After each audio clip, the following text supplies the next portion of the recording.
Blah blah, I started the presentation, whatever. Hello, welcome to the Coffee Web of stage where we're showing coffee. So you wouldn't necessarily want to, and we'll get to it, but just to begin with, for a normal warrior fighter character, you wouldn't want to overcommit an attack like this, because then you're open to a repulse, right? Or to a follow-up attack. If your character is someone who's not good at weapon, yeah, then you do, of course, right? But normally you would like stop the attack in a semi-sensible way, so you can follow up. So this is something that I'm going to try to convey through the presentation. Good. Introduction. Why having a weapon prop correctly matters.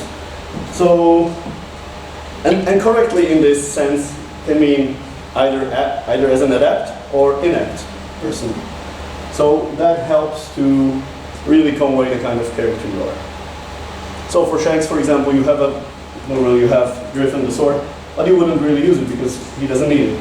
For, I don't know, Guts, you need to convey that he knows what he's doing with the massive ass sword.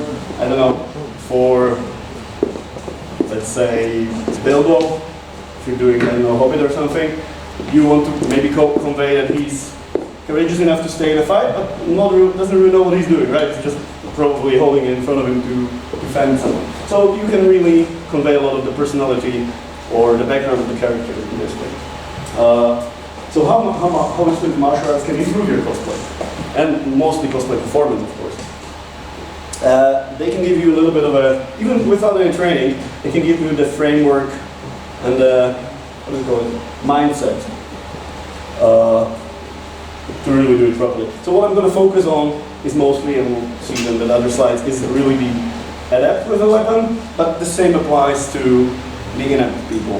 The same applies to amateurs. It's just basically the reversal. So you don't focus on doing the right thing, focus on doing the opposite, like all of the wrong things. And otherwise, the overview should be a little bit of theory, and then we can have some coffee discussion, and then maybe some hands-on practice if you don't kill each other before. Anyone didn't fondle the weapons? Hello. You can still grab them. But don't kill each other, please.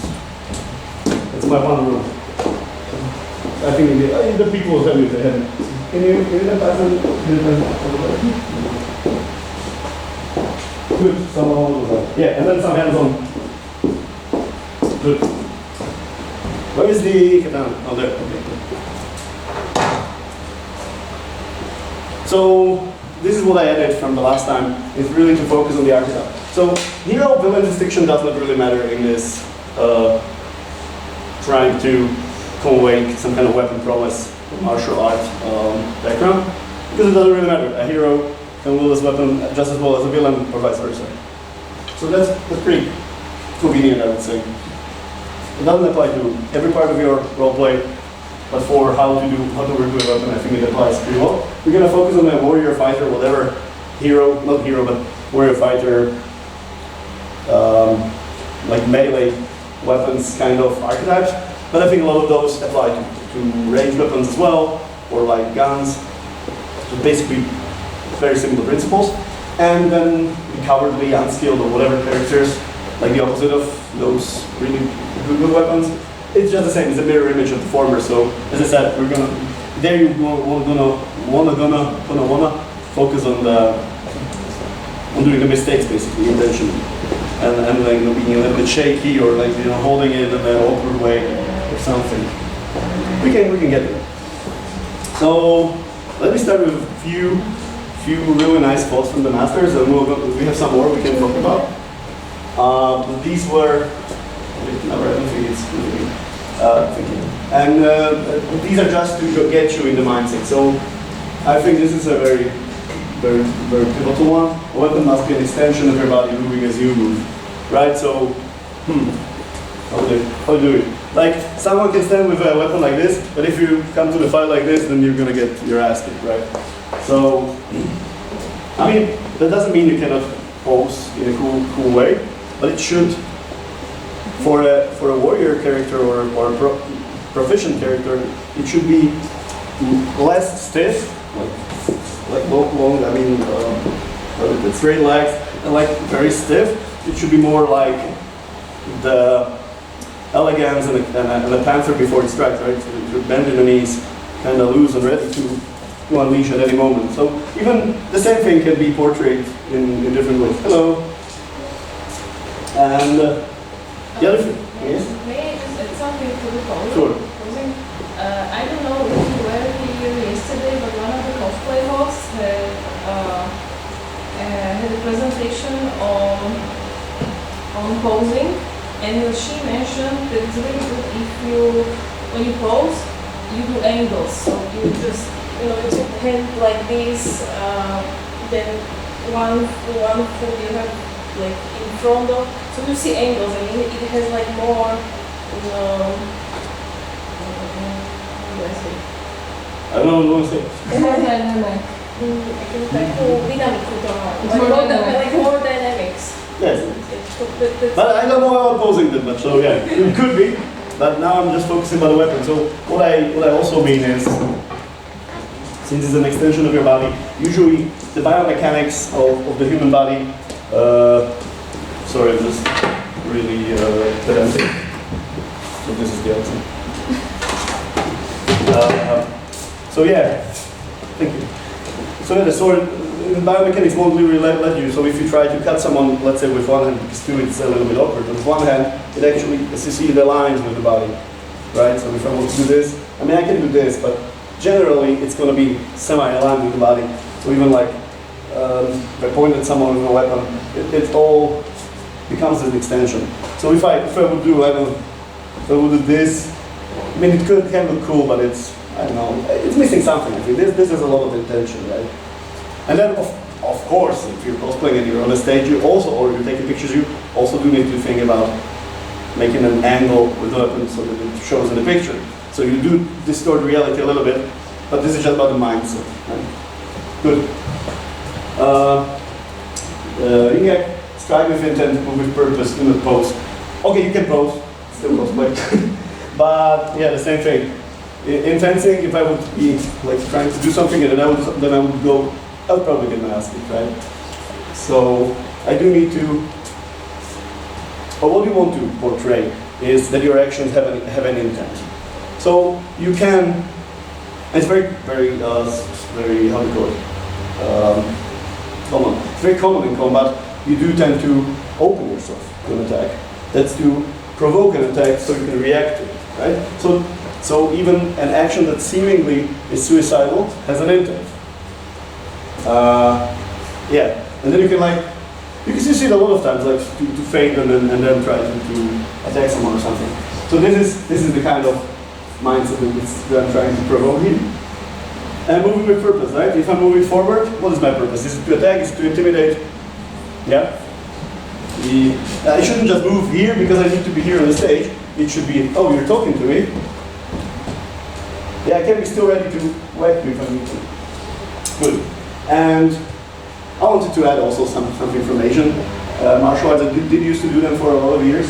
I'm kind of in favor of the European ones now, but still, you might want to portray a Asian character. I mean, like Far East Asian, like Chinese, Japanese, these kind of cultures, and they do have a little bit more mysticism in their fighting castes, classes.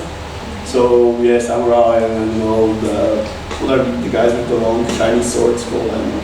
But they do tend to be a little bit more mystical, a little bit more elegant, a little bit more exaggerated. So it still can be a thing to do. So, but it actually talks to a similar mindful talking. This Furikazan, we're going to have a longer station later, but it's basically Mulan, right? Flow like water before flow like fire, these kind of things. It still can come along. Like you can have a strong foundation in how you stand. You can move quickly when you need to. You can also be very still to show that you're calm, and you should be fluid in your movements. So it's nice for pictures if you're posing like, but normally it would be like more of a fluid motion, right? You don't want to be, because when you do this is what German fencing basically has. This is called an ox, like an ox. And you basically can rotate your sword around the axis, and you're still protected, and you're still threatening your opponent. And this is basically, all of the movements between one ox and the other ox is actually a cover. Right? So I can sweep the opponent's blade. If it comes toward me with thrust, I can sweep it aside, and then I can do a riposte. So that's what I mean by being fluid, or fluid like water. Good. And these basically take us to the core principle of weapon handling. It should be an extension of the body, it should move fluidly. The transition between guards and every movement should be fluid. The movement should have martial intent. And as I'm saying, even walking to somebody casually can have a martial intent, right? Yeah, and avoid fashion show posing, unless you want to do it, right? Unless the character calls for it. Good. Hands-on workshop, but that's these lines. I'm going to have to go a little bit back to it. But very quickly, I'm going to flip through these, and then we can go to the discussion over coffee. Anyone wants coffee and doesn't have coffee yet? Good. Any? And I would like a refill, please. Good. So, Jesus, I'm not going to try to do it in German. But if you're frightened easily, never learn fencing. Just to give you a little bit of how these people think. These are who is this? Lichtenauer. Lichtenauer is actually 15th century fencing master from Germany, and these guys, they were normal guys, you know. Johannes Meyer was like 14th century. He was a goldsmith, and in his spare time he just kicked ass. So yeah, they were basically like us, just doing it for recreation. But they really had this kind of I want to win mentality, right? And back in the day, they didn't have a lot of protection. They didn't have any good protection for the hands. They had some padding on their body, or even no protection for the head. So yeah, if you decided to do this as a recreation, you shouldn't be frightened easily. And basically, there is the maxim who lives by the weapon, the sword dies by the sword, right? So kind of, if you're portraying a warrior character, this is good to keep in mind. It's every day can be its last, but you're going there anyway, right? If you want to retire, you can. You can go tend your fields, but you don't. So it reminds us, I say, that martial arts require commitment and intent. Sigmund Ringeg, really weird guy. I think at least the quote is really nice. So before all things, you should learn to strike correctly if you want to defend correctly, and strike all your strikes with the entire body, and do not hold back. And each strike should flow into the next. So we talked about flow a lot. I don't think he's right that every strike should be with your entire body, in a way that you should overcome it, as I said. But I do think it should use your whole body. So normally when people, laymen, think about strikes, they would tend to think it's this, right? But I don't know if the camera can capture it. But in reality, it's more like this, you know? You also close the target, because no one stands in a fight. Can you just point this at me, please? No one stands in a fight. So he pointed at me, please. Don't worry. No one stands like this, right, in a fight, so I'm gonna bash you because I'm gonna get run through. So you actually are outside the striking distance. So what you need to do is first close in and then do something. So that I understand. Thank you very much for the help. So that's what I'm saying with full body. Although Lichtenauer does have a technique, and it's not going to be on camera, luckily, has a technique. It's an extension of the Raff strike. That's a toe knot. And normally toe knot is something like this. It's quite powerful enough. It goes like diagonal like this. But he has a technique where you actually do this. And that's like to commit to slicing someone from shoulder to the hip. But it's like very, very exceptional thing to do. But if you see someone like me winding up like this, you're probably not going to want to close. But at least, even that is something that you can convey, right? Like Guts, if he leans like this with two hands, for less not one, you know he's going to cut some dice. Sorry, COVID. Good. And for really quickly, so because I promised you that it's going to be there. So I think that is the Japanese way to ride. I'm not sure, but it should be. This is mountain, and I think this is forest. It should be. So swift is the wind, silent is the forest, fierce is fire, immovable is mountain. It's from Takeda Shinden's battle standard. It's basically inspired by Sun Tzu's Art 4, Chapter 7. And basically you can think of it as these parameters to guide your presence: speed, control, force, and grounding. I don't think we need to. We can talk about it if you want. So thank you for your attention. Now we can have a little bit of discussion. Let's say 10-15 minutes, and then we can try stuff out if you have any situations that you want to go through.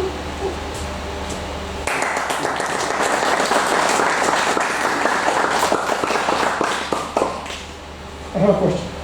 Please, let them come in.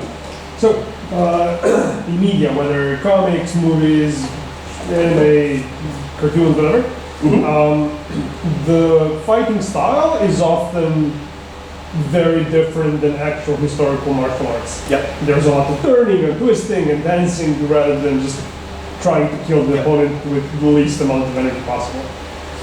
Given that most of the characters in cosplay are inspired by characters from media who don't follow the historical martial arts, where do you think is a good line between using martial arts so that it looks realistic, you know, and it's real, as opposed to really looking cool and true to the source material? Yeah, that's a very good question.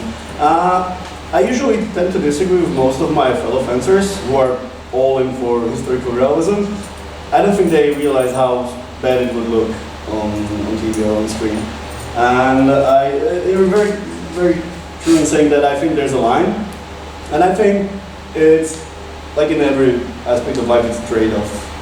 So, to me, what I would aspire to is, I don't know, something like, I don't even like the first 3 Star Wars movies, I mean 1, 2, 3 episodes, not the original 4, 5, 6. In terms of the story, but I think the fighting scenes there are really nicely done. And there's a lot of turning, a lot of jumping, a lot of really stupid shit, but it just looks good because they really put in the hours of grinding. So I think what it really comes to is the commitment of the actors and the makers. And you can even get off with, or let's talk Princess Bride, if you know the famous fight there. It's really ridiculous. It's like walking on beams and you know a lot of dancing, but it just looks so cool. And that's because they really put in the effort. So I think that would be the line for me. So yeah, you try to convey that you're trying to, and what you should avoid, I think that's the downfall. You should avoid the not taking killing strikes. So situations where one character turns and the other one has an exposed bag or something, and the other doesn't take advantage of it. So I think that really degrades the whole experience. Please. I want to ask about the materials of the weapons and like advantages, disadvantages, and how to handle, like how do you handle the weapon depending on what material it should originally be. Does it? Yeah, I know what you mean. Yes, but so you should also take into consideration the world where the story takes place can look like our world, but can have actually different physics and different laws, like natural laws, I mean. Or it's just, or it can be just that the characters are insanely strong, and it's possible in the world. So we have One Piece where the materials are pretty much the same as here, and there are some extra materials, but normally, you normally see swords of normal dimensions. And then you have Mihawk with his huge ass pedal or whatever it is. And then you have, I don't know, Zoro lifting a bar with 10 plates on each side.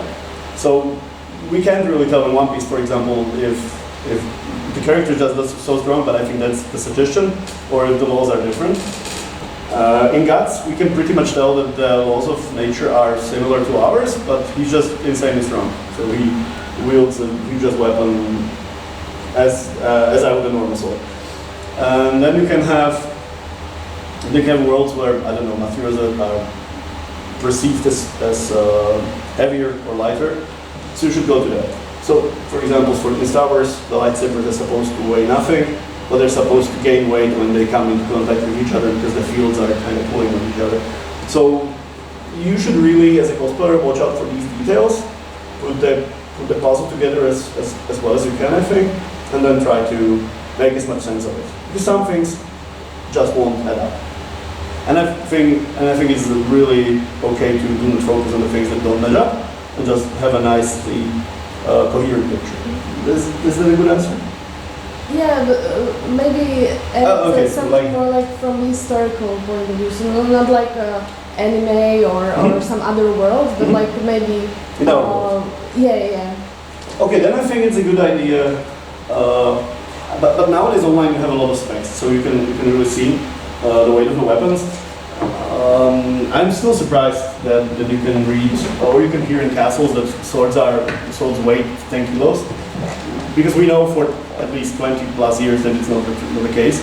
And all of the really used historical replicas, but historical pieces, one-handed were about 1 to 1.2 kilos, and really big ones 1.5 to 2.5, maximum 3 kilos for the really huge ones. Anything that is heavier than that is ceremonial. So you can really look up these specs. You can get a metal pipe with the same weight and just see how it feels, and then you can act accordingly.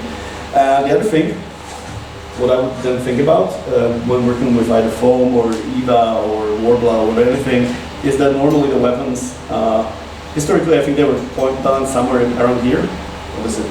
15 centimeters from the crossguard. Nowadays we aim a little bit closer. This is what, like 10 centimeters from the crossguard. Really good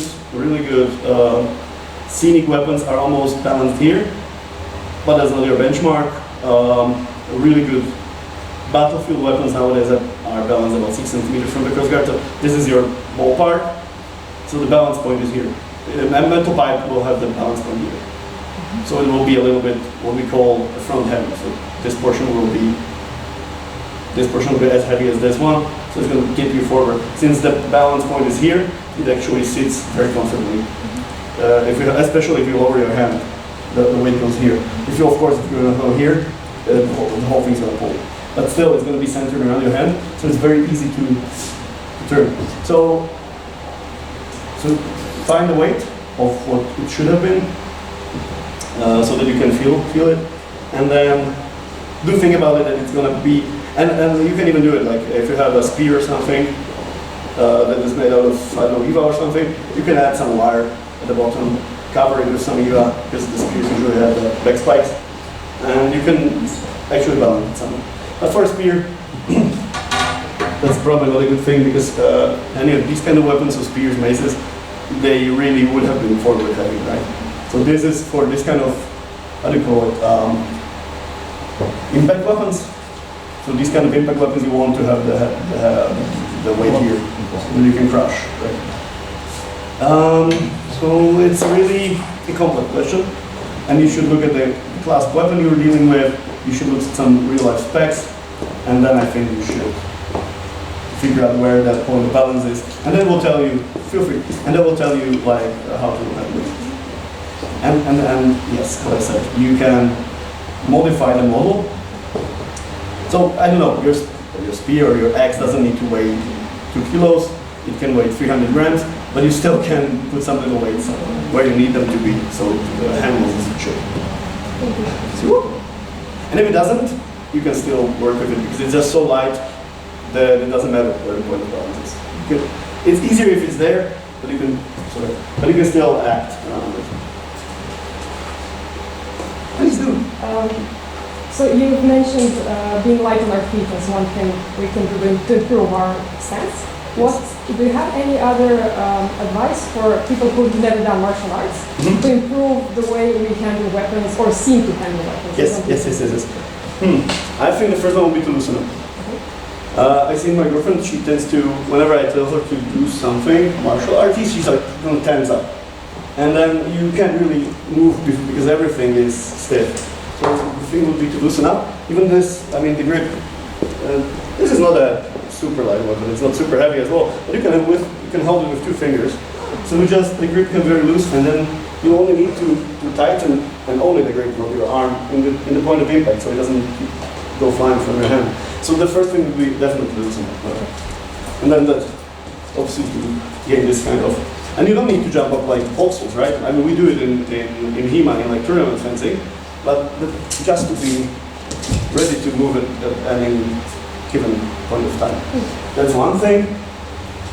The other thing you can do to improve, let's do it with a sword, I think that's a better point. The other thing you can do, it doesn't matter what kind of sword, how you hold it, is to, unless you want to create the illusion that you're doing a feint, you want to keep the sword pointed at perceived enemy. So if it's the audience, you can do it in the someone to the audience, or pretending there's an enemy in the audience. If it's someone actually on the stage, then you need to do it a little bit theatrical wise, like, so you can't do it like this, right? So you have to be kind of, how do you call it? It's an angle, but you need to be with your face facing at least a little bit of the audience, and then the other side, somewhere in the middle, I would say. But the thing is to have your weapon threaten your opponent, okay? In any way. Either this, anything works. Or even this works, right? But I'm ready to either cover and then strike, or strike at the first. Let me think. What would be? This would definitely top 2. Like, give me any situation that, like, our character. Let's go from there. Like, if you're working with a character.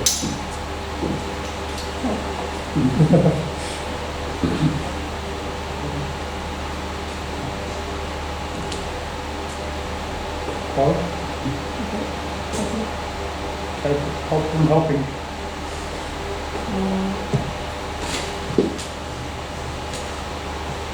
So, but again, like, it depends. If it's a brute strength kind of character, it's a little bit different. A brute strength kind of character is not going to bother doing this, right?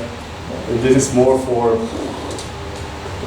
Princess Bride and things like these, like agile fencers. If it's going to be someone with brute strength, you can really go with this, but just not be like, but really be like, hey, you're really talking to me. I'm 2 meters tall. I have a huge sword. You know what I mean. So even that can convey a lot, like how you're posturing. If you're like this, it's not going to be very threatening. You need to get your chest out. You need to have your shoulders square. That's what I do a lot of them, right? I go like a further light. So, but if you straighten up, then all of a sudden, even if it's stupid, if you're not doing this, which is not really clever to do, it looks a lot better than, right? The facial expression, of course, it doesn't need to be angry grimace. It can be stoic, so saying that, okay, I'm so confident I don't even need to bother with you. It can be joyful, right? I'm gonna mess you up. Anything, right? So this is a myriad of things you can do, and I think it all stems from the mindset. But if you have later any kind of what do I say, specific character, we can make a workshop with that. Because I think really it's character by character. Good. Anyone any more questions? Please do. So I often heard criticism about fencing or combat in media that usually when they fight, they aim for the opponent's weapon instead of the opponent's body. Mm-hmm. When it comes to practicing any kind of choreography, what do you think is the best thing to focus on to prevent this mistake? I'm just trying not to be stupid. This is a very good question, and I don't mean to demean it. But the easiest way is not to strike the weapon. So the easiest way I can really do it, it's going to be domestic violence. You can stay there so it's out of camera. So we won't have it. No, yes, I don't want to. Let's give you something in your I'm not going to strike a defenseless woman. Thank you. So yeah, it's really simple. Can you point at me? So it's really simple. You don't do this, you do this, right? But can you cover yourself, please? Right? I'm just playing, I hope. Right? So that's all there is to it. And by the way, but you can strike that. Can you point it at me? So as I said, it's really stupid to start in the point where she can already stab me, right? I can stab her, she can stab me. It's a mutual murder. Not a real fight. So you usually start out. Can you point at me? You can strike the weapon. You need to have an intent in it that you want to go further. So if you're just doing this, then that's what looks stupid, right? So what they can do is close the distance afterwards. And then you are in the danger zone, because you can mutually kill each other very quickly. And you can play with that. I mean, I think the real solution is looking for, there's a lot of very good fencers around. Like in Czech Adora, they are amazing, right? What they do is actually they do all of their combat routines. This is okay. I may be later, but all of their combat routines, they start out from distance, they close in, and they basically do 2 or 3 actions each in that really dangerous close distance, and then they tend to go out, or they tend to finish it, right? So the answer is really simple, but it's not a simple thing to achieve. I hope that answered the question. Yeah, I believe like if you want to have something that looks good on the screen, then you go for the attack on weapon or better. If you want it to look realistically, the always should be the intent behind the strike. So Yes. I want to disarm, I want to hurt my opponent. Yeah, of course. I mean, you can strike a weapon. I mean, if someone's, especially if they're inept, and they should be inept, they're like, shaking in their boots, you can actually strike the weapon and take it off their hands, of course. So, I mean, the options are endless. And as I said, I don't think a lot of fencers are like, oh, they should do real fencing in movies. I don't think that would be very enjoyable. A lot of people are like, why are they not wearing helmets? Of course you would be wearing a helmet in real life, but imagine a medieval fight with everyone wearing a helmet. I mean, I don't know what that is. And even taking that into consideration, whatever happens on an army fighting is not fencing at all. It's just, I don't know how to call it. It's just fighting with murder, right? Because in a group of people, one thing that didn't happen is actually you have 2 rows and they don't just go 20 rows in and just murder each other. They just go line to line and have skirmishes on the edge, right? And if one line breaks, the enemy goes in and they just destroy them. And what happens then is that they don't just let themselves be killed, they just start running, right? But if you want to portray this in the movies, it's going to be really boring. It's a documentary thing, it's not I don't think. So, I think we should reserve realism for and that's my opinion, of course. It's not the right opinion, it's my opinion. We should reserve that for, how do you call it, history movies, reenactments, and then I think movies should be fun. So, if you have any questions, pop up, and if not, that's the time. Should be free. We can still talk, or we can do some situations, whatever you want. Or we can do both. It's up to you. Workshop? Then come on up. And I'm going to stop the recording now. And if I turn it on at least.